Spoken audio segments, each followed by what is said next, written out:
Você já percebeu que uma das dificuldades para aqueles que vão casar-se é exatamente a elaboração da lista de casamento? É sempre uma angústia na alma, principalmente no coração daqueles que estão se preparando para casar e principalmente da noiva. A lista de casamento, ela aumenta, ela diminui, é dado cortes, em amigos e familiares mais distantes, e os mais próximos, às vezes até que nos constrange a convidá-los, são privilegiados. É sempre um momento muito difícil, a tal da lista de casamento. Para tomarmos algum cuidado para que nenhum penetra entre na festa sem ser convidado, além do convite, nós tomamos o cuidado de dar a quantidade exata de senhas. A família às vezes tem 3 pessoas, nós damos apenas um convite, mas 3 senhas. Se for entregue apenas 3 senhas, isso significa que não pode ir daquela casa, daquela família, uma 4ª pessoa. A 4ª pessoa seria considerada por nós um penetra em uma festa que ele não foi convidado. Eu não sei se já aconteceu com você, mas eu já fui em inúmeras festas de casamento, na maioria delas para celebrar o casamento e esqueci a senha. Mas apesar daquela vergonha inicial, fiquei muito tranquilo, porque afinal de contas, se não deixar o celebrante entrar, não tem casamento. Então, eu olho de maneira pouco constrangida, confesso, para o segurança, que geralmente fica muito bem alinhado na entrada do salão de festa, e digo: olha, eu sou o celebrante. Se você tem dúvida, chame aí o noivo. E geralmente eu falo isso exibindo, visivelmente a Bíblia na mão, o livro da ata do casamento, para mostrar que de fato eu tenho um direito legal de entrar naquela festa. Afinal de contas, eu não sou só um convidado, eu sou o celebrante convidado daquela festa. E daí é importante lembrar para você que todos nós, pelo menos aqueles que foram regenerados por Cristo, também foram convidados a uma festa de casamento. Nós também fomos convidados a nos prepararmos para estarmos naquele grande dia, nas bodas do Cordeiro. Mas tem um detalhe: se na nossa festa de casamento não entra penetra, nas bodas do Cordeiro que acontecerá no céu, também não entra penetra. Entrará no céu para essa grande celebração apenas aqueles que apresentarão diante do Cordeiro as marcas, aquela senha manchada com sangue. Aí sim, você terá a liberação para entrar naquela festa. Perceba que nas festas de casamento é possível que haja sim penetras. Eu ouvia hoje um pastor colega falando que na sua festa de casamento houve penetras, e ele descobriu enquanto ele assistia o vídeo do casamento. No seu vídeo de casamento teve aquela sessão em que as pessoas deixavam uma mensagem para os noivos. E daí ele disse que apareceu uma moça e disse: olá, fulano e fulana, você não me conhece, mas eu vim para a sua festa, que Deus abençoe vocês. Penetra! E muito provavelmente um penetra profissional. Há pouco tempo nós tínhamos alguns programas de televisão que ensinavam como entrar em festas, solenidades de penetra sem ninguém perceber. E eles davam algumas dicas, Você tinha que ser convincente, usar o traje adequado, esperar a distração dos seguranças e, se for pego, se apresentar como alguém de fato convidado. Em alguns momentos isso dá certo na nossa realidade. Mas naquela grande festa, naquele grande dia, penetra, não entra. A pergunta agora, meus irmãos, é: quem é você? Quem é você? Você é um penetra? Ou você se sente de fato convidado a estar legalmente naquele grande dia? Nós estamos aqui peregrinando na terra. Nós estamos aqui em uma peregrinação. O nosso lar definitivo não é aqui e agora. Nós aguardamos aquele grande dia em que nos encontraremos no Senhor, com o Senhor no céu, a noiva de Cristo, que é a igreja, encontrar-se-á com ele, o noivo, aquele que nós aguardamos, e celebrará uma grande festa. Você é convidado para essa grande festa? Ou você acha que apenas vestindo o traje correto, falando da maneira certa, talvez convencendo um ao outro, você entrará apenas por isso? Não, querido. Tem que ter a senha, tem que ter a marca do sangue do Cordeiro, que nos habilitará a entrar naquela grande festa no dia que todos nós aguardamos. É sobre isso que nós iremos falar nessa noite. Nós iremos falar dessa grande realidade daqueles que têm o direito de entrar e daqueles que não entrarão na grande festa. Para isso eu quero que você abra sua Bíblia no capítulo 6 da carta aos Romanos, da carta aos Hebreus. Capítulo 6 de Hebreus, a partir do verso 1. Diz assim a palavra do Senhor: portanto, deixemos os ensinos elementares a respeito de Cristo e avancemos para a maturidade, sem lançar novamente o fundamento do arrependimento de atos que conduzem à morte, da fé em Deus, da instrução a respeito de batismos, da imposição de mãos, da ressurreição dos mortos e do juízo eterno. Assim faremos, se Deus o permitir. Verso 4 agora. Ora, para aqueles que uma vez foram iluminados, provaram o dom celestial, tornaram-se participantes do Espírito Santo, experimentaram a bondade da palavra de Deus e os poderes da era que há de vir, e caíram, é impossível que sejam reconduzidos ao arrependimento. Pois para si mesmo estão crucificando de novo o Filho de Deus, sujeitando-o à desonra pública, pois a terra, que absorve a chuva que cai frequentemente e dá colheita proveitosa àqueles que a cultivam, recebe a bênção de Deus, mas a terra que produz espinhos e ervas daninhas é inútil e logo será amaldiçoada. Seu fim é ser queimada. Eu quero chamar a sua atenção ao fato de que o autor aos Hebreus, nos versos de 1 a 3 do capítulo 6, ele dá continuidade àquilo que ele havia dito nos versos anteriores, e nós expomos a semana passada.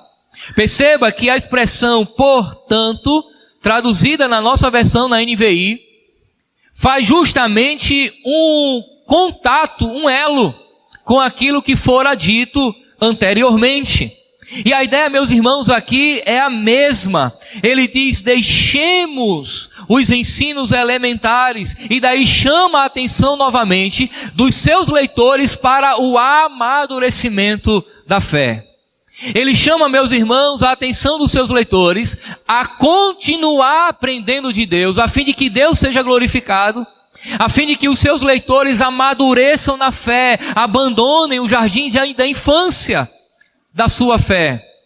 A recomendação do autor aos Hebreus é que os seus leitores, que por sinal já são convertidos há algum tempo, tudo leva a nos crer dessa maneira, abandonem o berçário da igreja.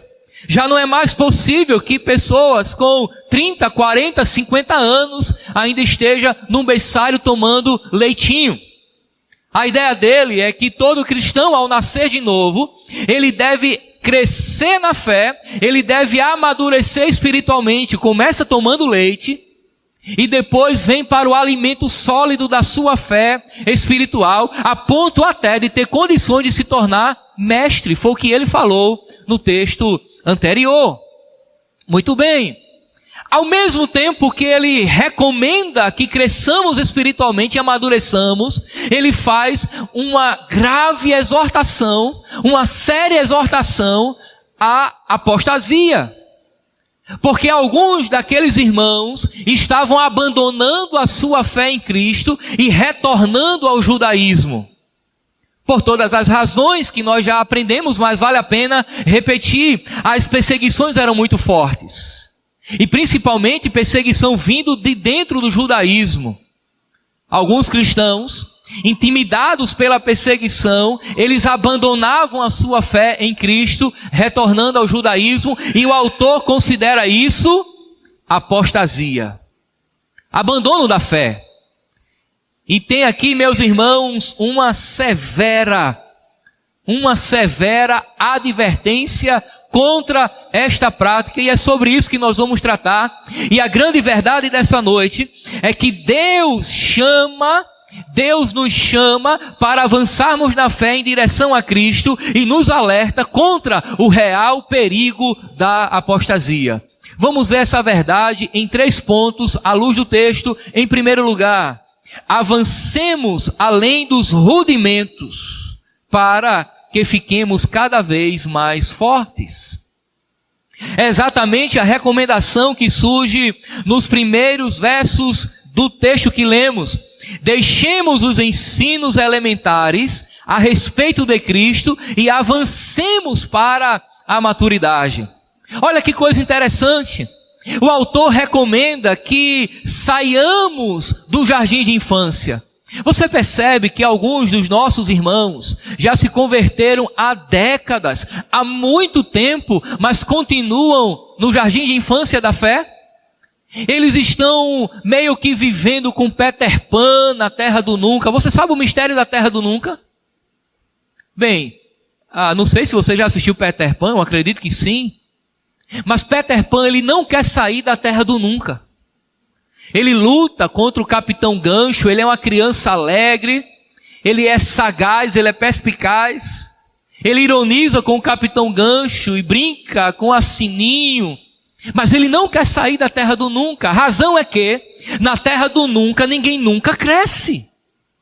Na terra do nunca todos permanecem criança a vida toda. E é interessante para Peter Pan ali permanecer. Ele não quer crescer. Diferente, por exemplo, daquelas outras crianças, lá daquele outro desenho animal. Você lembra da Caverna do Dragão? O desejo deles é sair de lá. Eles não querem mais brigar com o Vingador. Apesar dos bons conselhos dos mestres dos magos, eles querem voltar para casa. Mas quem não quer amadurecer, meus irmãos, deseja ficar exatamente como está. Não é interessante para nós cristãos não amadurecer na fé. É perigoso. É perigoso ser um adulto com atitudes de criança. Não é o recomendável. Agora entenda que quando o autor diz que nós temos que amadurecer, avançar para a maturidade, ele não está dizendo que nós temos que ir em busca de algo que vai além do Evangelho. Não é bem isso.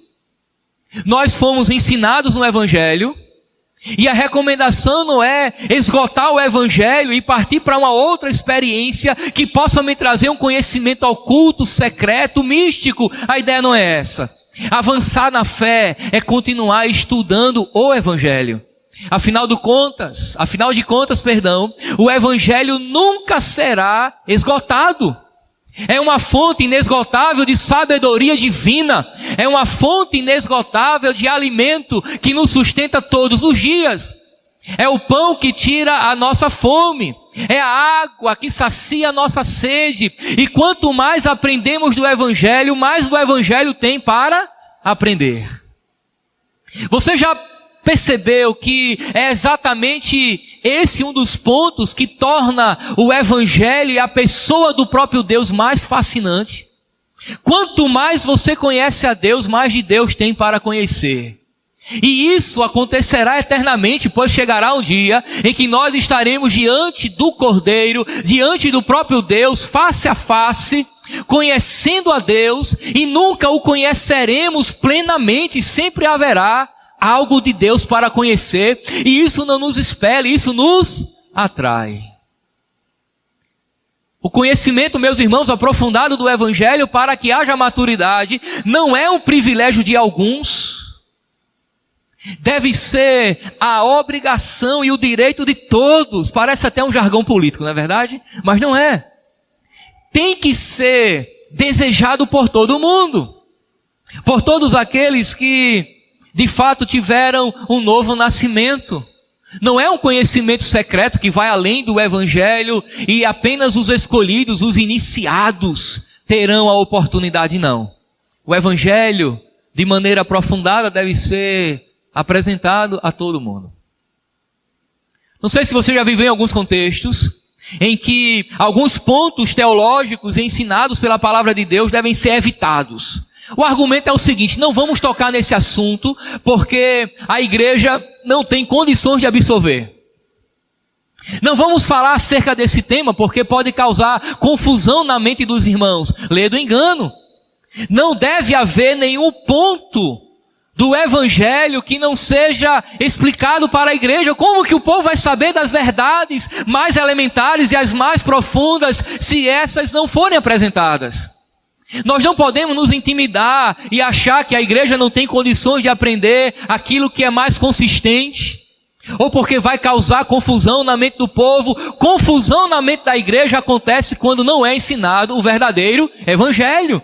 Confusão na mente do povo acontece porque o próprio autor disse, quando não há maturidade, aquele que não amadurece, diz o autor aos Hebreus, ele causa problema na igreja, ele se torna um peso para a igreja e principalmente para a liderança. Meus irmãos, nós fomos salvos, nascidos de novo, mas para alcançarmos a estatura de varão perfeito, a medida de Cristo. Nós fomos salvos e tivemos a nossa mente iluminada para aprendermos de Deus. Mas tem um detalhe importante aqui. Perceba que o texto diz, avancemos. Foi assim que a Nova Versão Internacional traduziu. Mas a Revista Almeida Atualizada traz uma tradução mais interessante, que deixa claro que de fato o texto está na passiva. Isso quer dizer, é que Deus é quem vai nos levar ao amadurecimento. Contudo, eu não devo resistir a isso. É Deus quem promove o amadurecimento na vida da igreja. É Deus quem me conduz, porque Ele é o maior interessado que eu aprenda dEle. É Deus quem vai me conduzir a amadurecer na fé, a compreender mais dEle. Mas eu tenho que permitir que isso aconteça. Portanto, amado ouvinte da palavra de Deus, não resista ao que Deus quer fazer na sua vida. Não seja de dura cerviz. Não seja recalcitrante, de coração duro. Não resista àquilo que Deus quer promover legitimamente na sua vida. Ele já te deu leitinho e agora Ele quer que você coma algo mais sólido. Ele quer que você coma e deseje esse alimento mais consistente para o seu próprio bem e edificação de toda a igreja. Observe uma outra coisa importante aqui. Porque o autor, quando ele diz que nós devemos avançar para a maturidade, aí em seguida ele diz, sem lançar novamente o fundamento do arrependimento de atos que conduzem à morte, a fé em Deus, da instrução a respeito de batismo, imposição de mãos, da ressurreição dos mortos e do juízo eterno. Esses pontos que eu acabei de citar, ele considera o fundamento, os rudimentos, aquilo que é elementar. E daí ele diz, olha, avancemos sem lançar novamente os fundamentos. Porque o fundamento já foi lançado, o fundamento já foi erguido, já foi apresentado, você já aprendeu o que é basicão da fé. Aí ele diz agora, avancemos. Olha que coisa interessante. Ele considera esses 6 pontos básicos: arrependimento, fé, batismo, imposição de mãos, ressurreição de mortos e juízo eterno. Ele considera, meus irmãos, isso básico. Você percebe que talvez o que era básico para eles não seja necessariamente para nós? Entendem alguns estudiosos que esses elementos básicos já seriam ensinados no judaísmo, e quando aqueles irmãos se converteram ao cristianismo, eles já tinham algum fundamento acerca dessas práticas doutrinárias. A grande questão é que ele organiza de maneira tal que considera isso daqui básico e chama os irmãos a avançar além daquilo que eles já sabiam. Observe como ele organiza isso daqui. Nós temos aqui 6 pontos teológicos que podem ser agrupados 2 a 2, formando 3 grupos de 2. Primeiro ele fala de arrependimento e fé. Arrependimento e fé são elementos fundamentais para que haja conversão. O arrependimento é quando o pecador reconhece que é um pecador e volta, não praticando mais aquilo que é pecado diante de Deus. E a sua fé é a confiança que ele deposita em Deus, em Cristo, a fim de ser salvo. Em seguida ele fala do batismo e da imposição de mãos. Práticas da vida cristã. O batismo é aquela prática simbolizada pela água que caracteriza que o indivíduo submeteu-se também ao novo nascimento. A imposição de mãos aqui, há dúvidas entre os estudiosos, mas tudo indica que era a prática de orar por enfermos, e com imposição de mãos, ou o símbolo do recebimento do Espírito Santo, coisa desse tipo. Era uma prática comum dentro da igreja.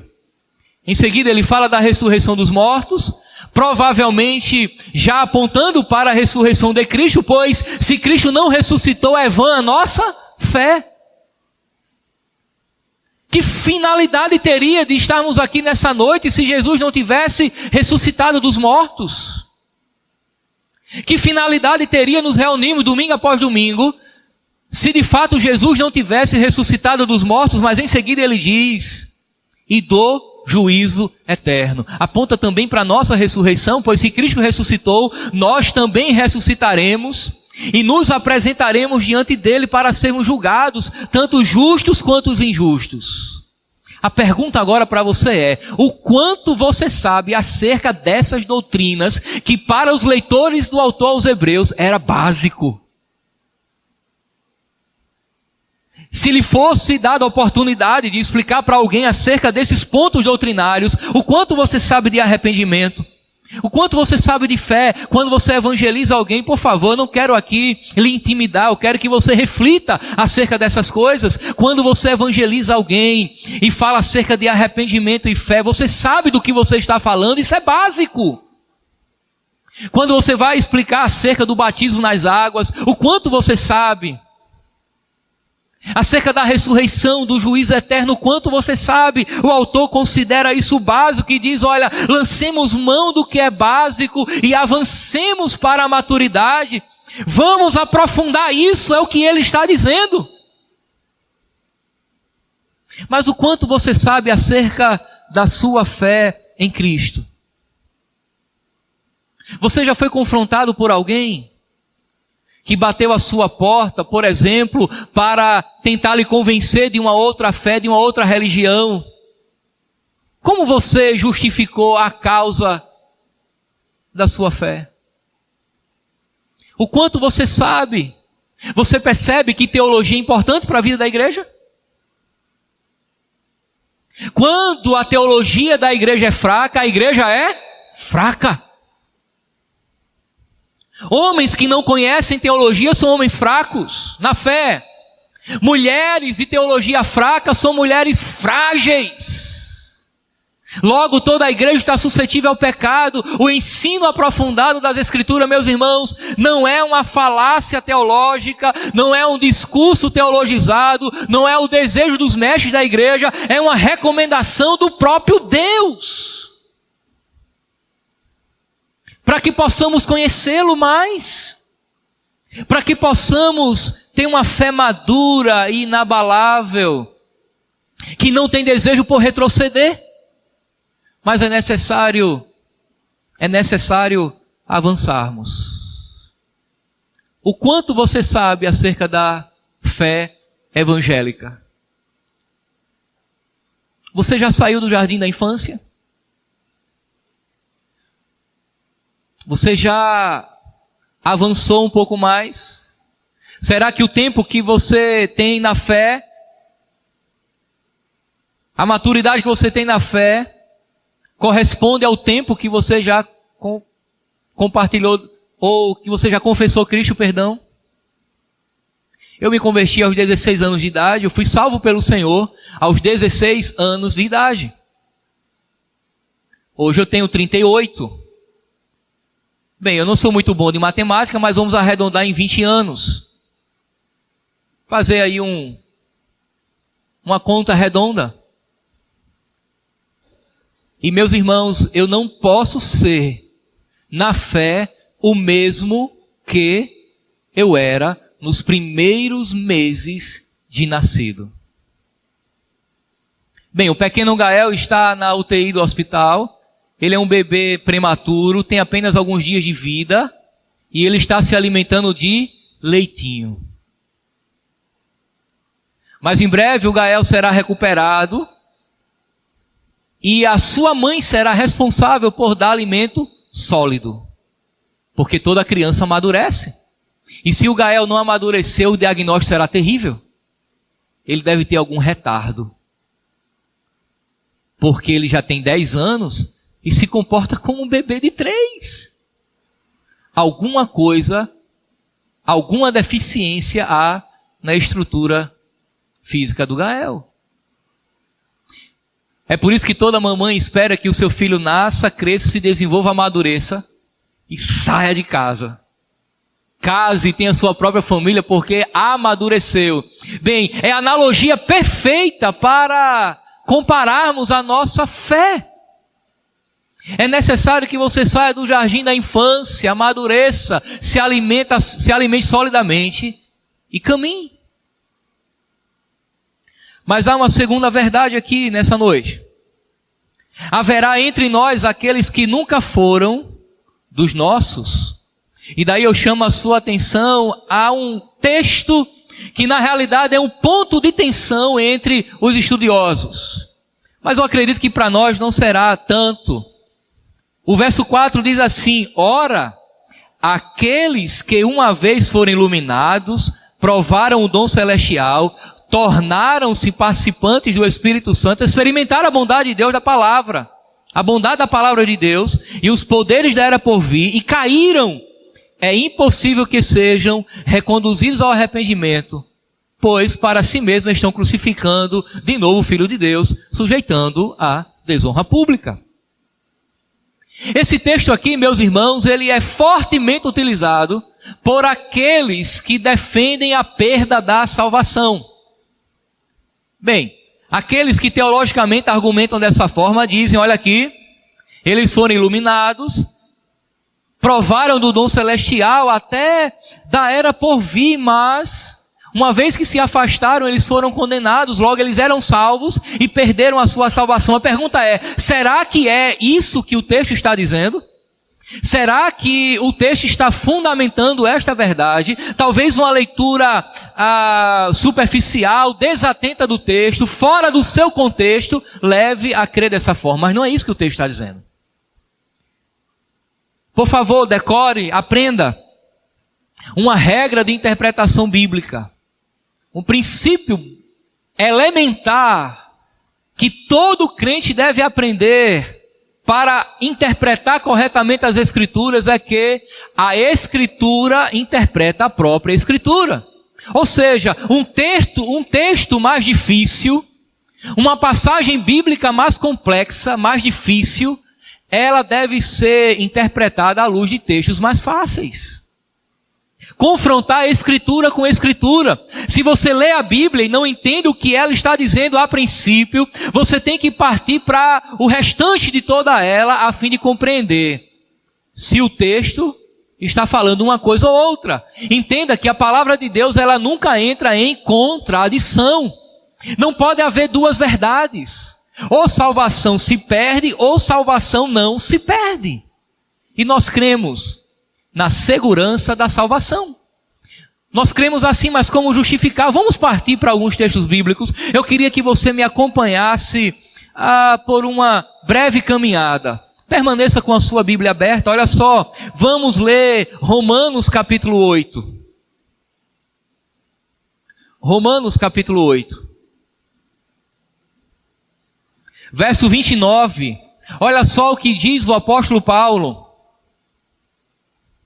Romanos capítulo 8.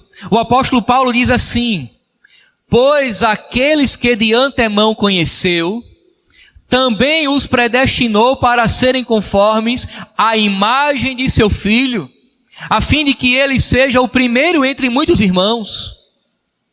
E aos que predestinou, também chamou, e ao que chamou, também justificou, e aos que justificou, também glorificou. Olha que coisa maravilhosa. O apóstolo Paulo está dizendo que aqueles que Deus chamou na eternidade, Ele justificou e glorificou, ou seja, todo o processo da salvação foi cuidado por Deus.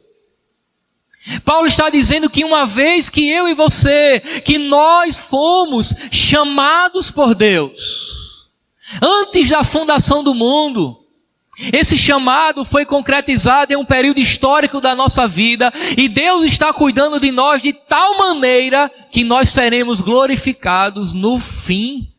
Nós estamos seguros no Senhor. Agora vamos dar um pulinho lá na frente. 1 Pedro capítulo 1, versículo 1. Fica um pouco depois da carta aos Hebreus. 1 Pedro capítulo 1. A partir do verso 3, fica melhor a leitura. 1 Pedro, capítulo 1, versículo 3, olha só o que diz o apóstolo Pedro agora. Bendito seja o Pai de nosso Senhor Jesus Cristo, conforme a sua grande misericórdia, Ele nos regenerou para uma esperança viva, por meio da ressurreição de Jesus Cristo dentre os mortos, para uma herança que jamais poderá perecer, macular-se ou perder o valor. Herança guardada nos céus para vocês, que mediante a fé são protegidos pelo poder de Deus, até chegar à salvação prestes a ser revelada no último tempo. Nisso vocês exultam, ainda que agora, por pouco tempo, devam ser entristecidos por algum tipo de provação. Perceba que Pedro está falando da salvação dada por Deus, e diz que aqueles que foram salvos mediante a fé são protegidos pelo poder de Deus até chegar aquele grande dia. Nós, meus irmãos, estamos protegidos no Senhor. Você lembra do que o Senhor Jesus falou? Quando ele disse: aquele que o Pai me trouxer, de maneira alguma eu lançarei fora. Ele disse ainda que as suas ovelhas ouvem a sua voz, a voz do bom pastor. Tem mais. Vamos voltar agora para Efésios capítulo 1, versículo 14. Abra na carta aos Efésios capítulo 1. Vamos ler na realidade a partir do verso 13. Em seguida, leremos também o 14. O apóstolo Paulo vem em um momento de louvor, de adoração a Deus, falando acerca da obra maravilhosa que o Pai, o Filho e o Espírito Santo opera na salvação daqueles que foram eleitos. No verso 13 ele traz a informação, quando ele diz: quando vocês ouviram e creram na palavra da verdade, o evangelho que os salvou, vocês foram selados em Cristo com o Espírito Santo da promessa, que é a garantia da vossa herança até a redenção daqueles que pertencem a Deus, para louvor da sua glória. Perceba que Paulo está dizendo: vocês foram selados para o dia da redenção. Meus irmãos, qual é o penhor, qual é a segurança da nossa salvação? É a presença do Espírito Santo em nossa vida. Se você aqui nesta noite é habitado pelo Espírito Santo, você é salvo e nunca deixará de ser, porque a presença do Espírito Santo em sua vida é a evidência clara da sua salvação eterna. Ele é o selo, e este selo foi dado por Deus, foi marcado por Deus, e ele é inviolável. Vamos agora para Filipenses capítulo 1, versículo 6. É um pouco mais adiante. Na realidade, a próxima carta do apóstolo Paulo, depois de Efésios, Filipenses, capítulo 1, versículo 6. Diz assim a palavra de Deus: estou convencido de que aquele que começou a boa obra em vocês vai completá-la até o dia de Cristo Jesus. Paulo tinha absoluta certeza que se Deus começou a obra da salvação em nossas vidas, se Ele começou, Ele irá cumpri-la. Se Ele começou a obra da salvação, Ele terminará aquilo que Ele começou, meus irmãos. Deus não é um Deus de obras inacabadas. Se Ele te deu a salvação, se Ele te salvou em Cristo, Ele vai te sustentar em Cristo, Ele vai te guardar em Cristo. Você tem o selo, a marca do Espírito Santo que resguarda você da condenação eterna. Capítulo 8 da carta aos Romanos: pois não há mais nenhuma condenação para aqueles que estão em Cristo Jesus. Paulo no mesmo capítulo diz: o que é que vai nos separar de Cristo? Quem nos separará de Cristo? Tribulações? E aí ele traz uma lista de coisas e diz: não, em Cristo nós somos mais que vencedores. A pergunta agora: e agora? Se salvação não se perde, já que salvação não se perde porque o Senhor nos deu e nós estamos seguros em Cristo, o autor aos Hebreus está se referindo a quem? Quem são esses que foram iluminados? O que significa isso? Mas eles não serão salvos. Antes de dar essa resposta, abra sua Bíblia ainda em 1 João, já lá perto de Apocalipse, capítulo 2. 1 João, capítulo 2, versículo 19, e a resposta está aqui. 1 João, capítulo 2, versículo 19, diz assim: eles saíram do nosso meio, mas na realidade não eram dos nossos. Pois, se fossem dos nossos, teriam permanecido conosco. O fato de terem saído mostra que nenhum deles era dos nossos.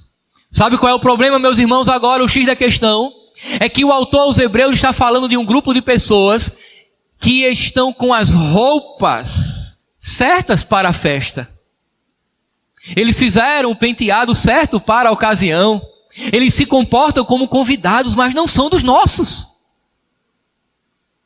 Eles se trajaram corretamente para a festa, mas não foram convidados, por isso que foram embora. Eles pareciam ser dos nossos, mas nunca foram. Ele fala, meus irmãos, de pessoas que andavam como crente, falavam como discípulos, se comportavam como um salvo, mas na realidade nunca foram. É possível. É plenamente possível que isso aconteça hoje, nessa noite. A pergunta, meu amado, é: quem é você? Você é um convidado legítimo para a festa? Ou você está trajado como todo convidado, mas na realidade é um penetra, achando que Deus vai abrir as portas do céu de maneira leniente aos seus pecados e não vai cobrar de você arrependimento e fé? Não se entra na eternidade desta forma. Tem que ter a senha marcada pelo sangue do Cordeiro. A questão é: a que grupo você pertence? Você é um dos nossos ou não? Aquela ideia do universalismo, não sei se você já ouviu falar nisso, mas essa heresia teológica diz que no fim dos tempos, de todas as coisas, Deus abrirá os braços e até Satanás vai se converter. Todos serão trazidos a Deus, ninguém vai se perder. Até Satanás e os demônios se converterão. Isso não é bíblico. Não é assim que se entra no céu. Bem, mas entenda que o autor aos Hebreus, ele tem em mente o contexto do Antigo Testamento. Necessariamente a comunidade do Êxodo, aquilo que acontece lá no passado. E daí isso justifica.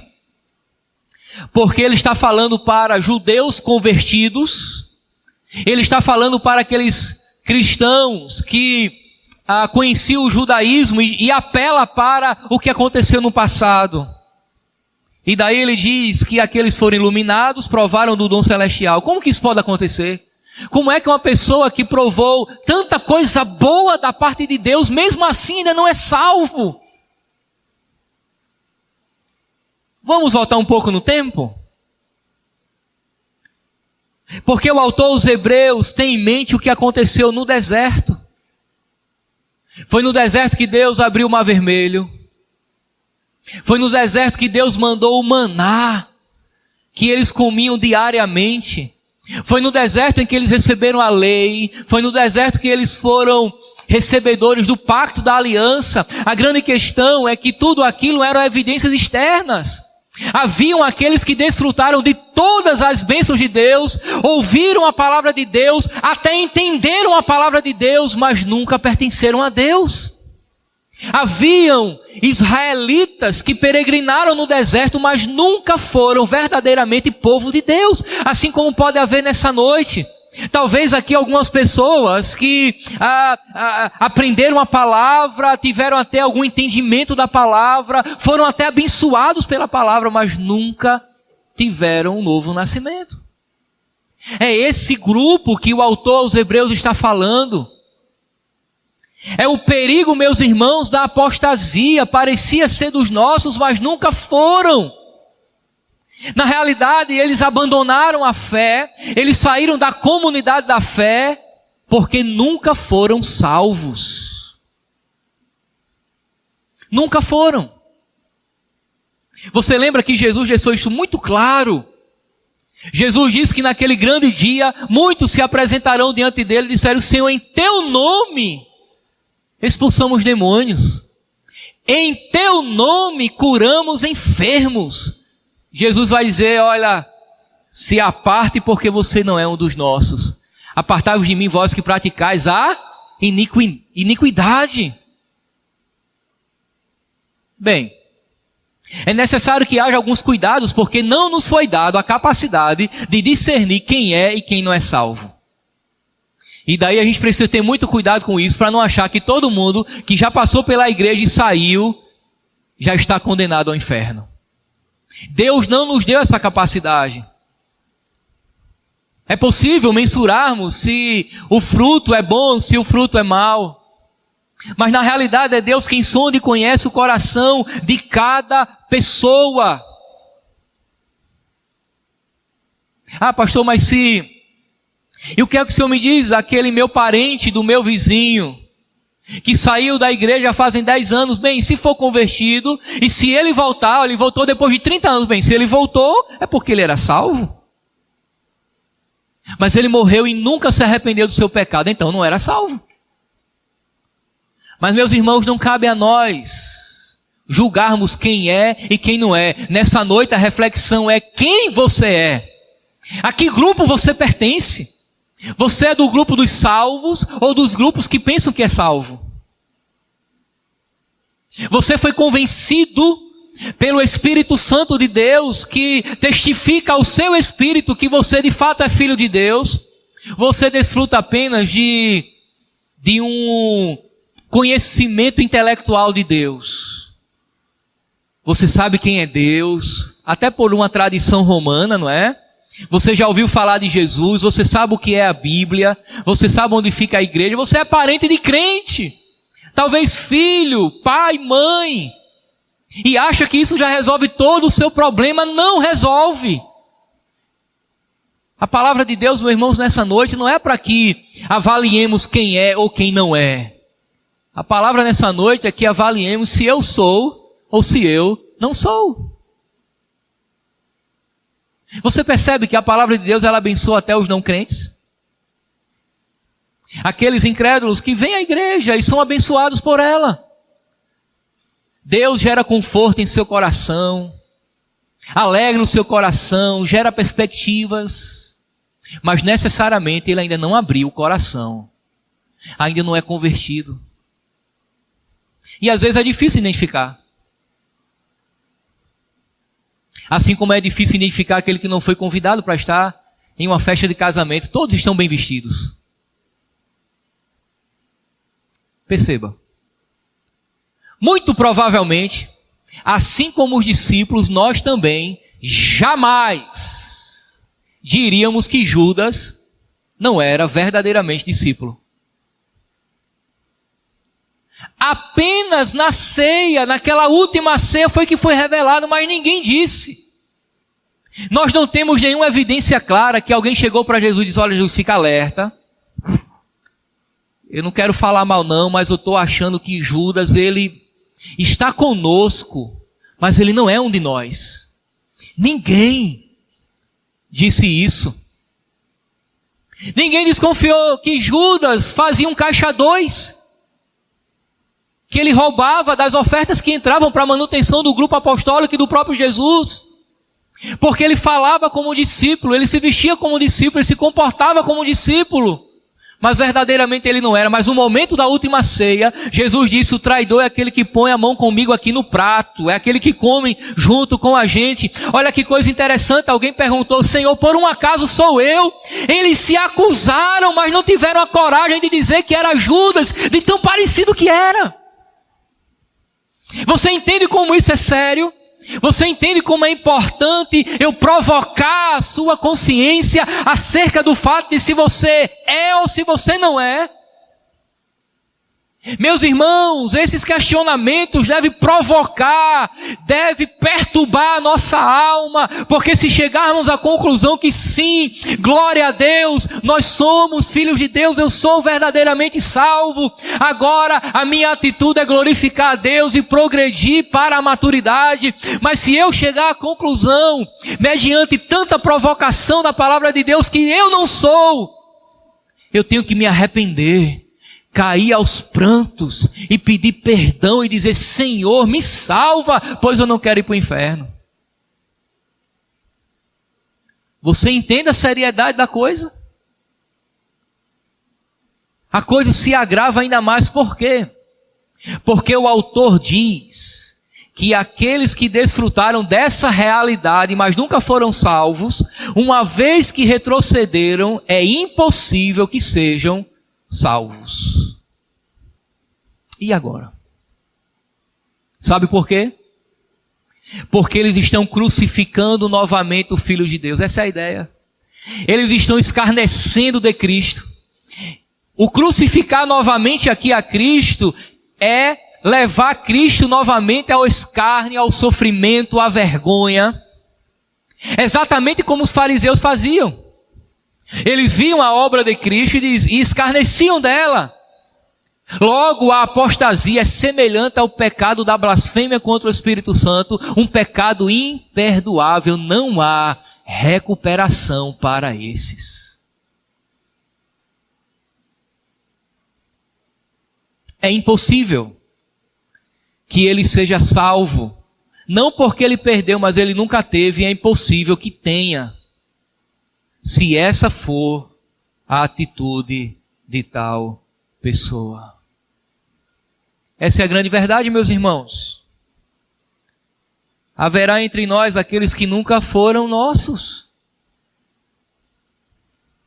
que nunca se arrependeram, e que Deus, dependendo da atitude do seu coração, lhes tirará a oportunidade da salvação. Portanto, amado ouvinte da palavra de Deus, mais uma vez, eu clamo: se arrependa, venha a Cristo, o confesse como seu pecador, o confesse como seu Salvador, confesse os seus pecados diante dele, creia que Jesus é o seu Salvador. Pois se você viver apenas a vida de parece, mas não é, você corre o risco de perder a oportunidade da salvação. há uma terceira verdade aqui, nós caminhamos para o fim. É que os que nunca foram nossos não podem ser jamais restaurados. É a ênfase daquilo que nós acabamos de dizer. E daí eu chamo a sua atenção para o texto dos versos 7 e 8 nessa noite, do capítulo 6 da carta aos Hebreus. Pois a terra que absorve a chuva que cai frequentemente e dá colheita proveitosa àqueles que a cultivam, recebe a bênção de Deus. Mas a terra que produz espinhos e ervas daninhas é inútil e logo será amaldiçoada. Seu fim é ser queimada.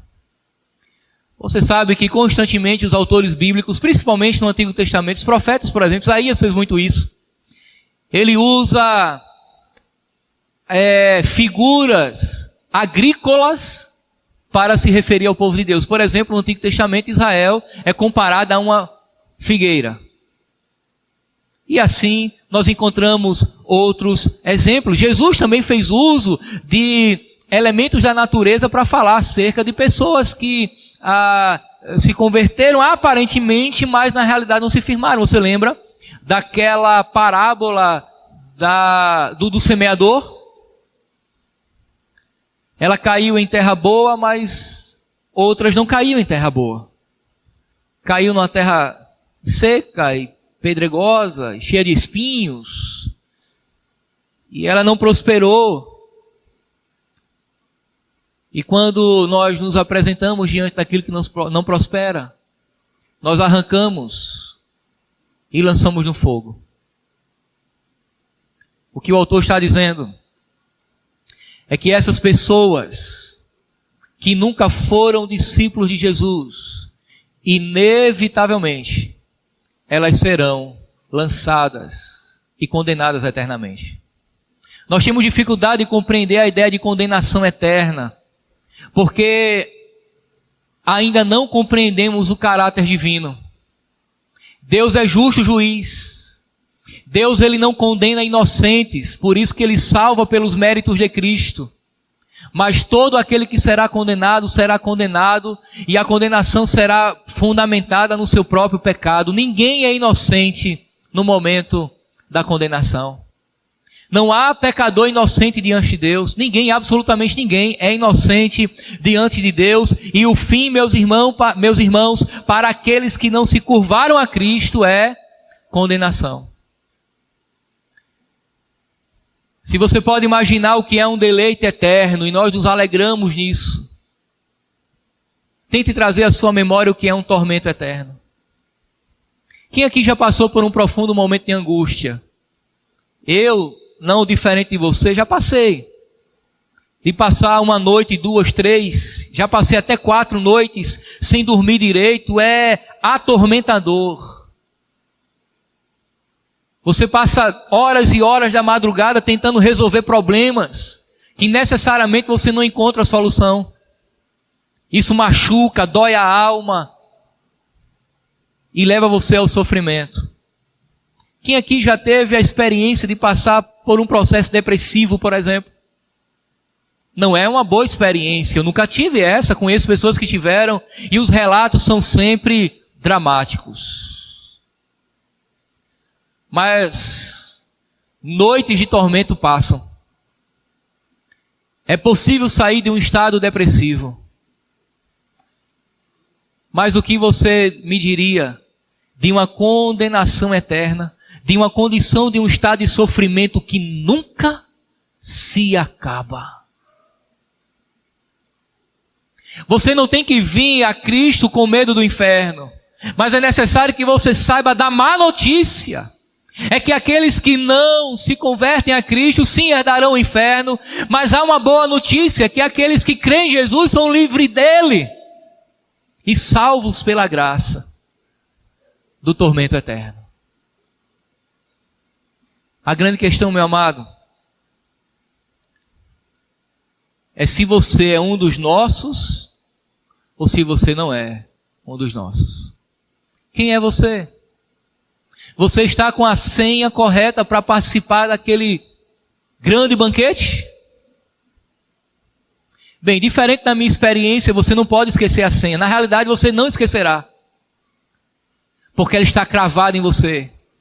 É um selo, é a marca de Cristo que você leva e está no seu coração, no profundo da sua alma. E quando nós nos apresentarmos diante de Cristo naquele grande dia, o próprio Deus irá enxergar em nós as marcas do sangue do Cordeiro e nós seremos recebidos. Mas aqueles que se apresentarão, às vezes até talvez com as vestes, mas com a senha errada, serão imediatamente rejeitados. Quem é você? Os teólogos, eles têm uma maneira de explicar quem é e quem não é. Não de identificar, mas explicar. Eles dizem que, na realidade, o que nós vemos é a igreja visível do Senhor Jesus. É aquilo que os nossos olhos podem identificar. São aqueles que estão arrolados no livro de membros da igreja. Essa é a igreja visível. É a igreja local, é a igreja que tem endereço, é a igreja que é palpável. É a igreja que nós podemos tocar, mas necessariamente não é essa que vai subir, porque quem vai subir é a igreja invisível, é aqueles que têm a marca de Cristo. É aqueles que nós não temos a capacidade de identificar. É o povo escolhido de Deus. É aqueles que se comportam e amadurecem. É aqueles que avançam, aqueles que vivem em santidade. Meus irmãos, aqui eu encerro. Diferente destes que apostataram da fé e são irrecuperáveis. Não porque perderam a salvação, porque salvação não se perde, mas porque nunca tiveram e nunca terão. Nós temos que amadurecer, nos prepararmos e nos encontrarmos com Cristo naquele grande dia. Um pastor, um estudioso das Escrituras, quando ele argumenta acerca do que o autor aos Hebreus chama de fundamentos, ele diz que o arrependimento e a fé apontam para a nossa justificação. A instrução a respeito do batismo e imposição de mãos aponta para a nossa santificação, o desenvolvimento da fé. E a ressurreição dos mortos e o juízo eterno para a nossa glorificação. Nós estamos seguros em Cristo. Não fazemos parte daqueles que retrocedem. Vamos permanecer até o fim, porque fomos selados pelo sangue de Cristo. Essa é a sua realidade. Eu quero que você pense, reflita e medita nessa noite